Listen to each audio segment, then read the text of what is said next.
ஒரு அம்மா தழுவாத குட்டி ஆனா உலகமே தழுவுச்சு. அது யார் தெரியுமா? ஒரு பிளஷ் டாய் அம்மான கதை பார்க்கலாம் வாங்க. ஜப்பான்ல ஒரு ஜூல ஒரு குட்டி குரங்கு பிறந்துச்சு. அதுக்கு பேரு தான் பஞ்ச். பிறந்த கொஞ்ச நாள்லயே அதோட தாய் அவனை ஏத்துக்கல.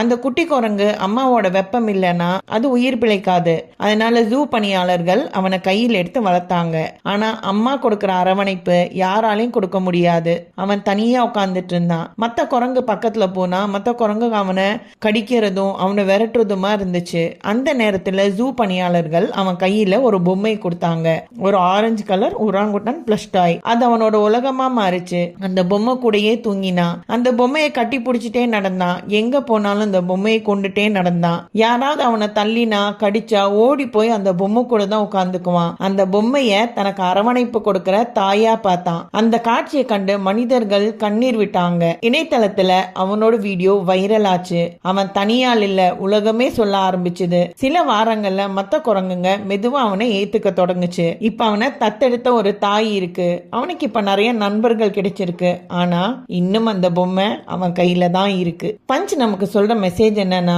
வாழ்க்கை உங்களை தள்ளினாலும் உங்களை பிடிச்சு நிறுத்த ஒரு சின்ன நம்பிக்கை இருந்தா நீங்க வாழ முடியும். அவன் சொல்ற பாடம் இதுதான். அன்பு கிடைக்கலன்னா அதை தேடி பிடிங்க. அது ஒரு மனிதரா இருக்கலாம், ஒரு கனவா இருக்கலாம், இல்லைன்னா ஒரு சிறிய நம்பிக்கையா இருக்கலாம். உலகம் உங்களை தள்ளினாலும் நீங்க உங்களை விட்டுடாதீங்க. உங்களை யாராவது நிராகரிச்சாங்கன்னா உங்க மதிப்பு குறைவா இருக்குங்கிறதுக்காக இல்ல, உங்க இடம் வேற எங்கேயோ இருக்குங்கிறதுக்காக. உங்க வாழ்க்கையில இருக்கிற பிளஸ் டாய் என்ன? உங்க கனவா, உங்க இலக்கா, இல்ல உங்க நம்பிக்கையா? கமெண்ட்ல சொல்லுங்க. இந்த கதைய நினைவுல வச்சுக்கோங்க.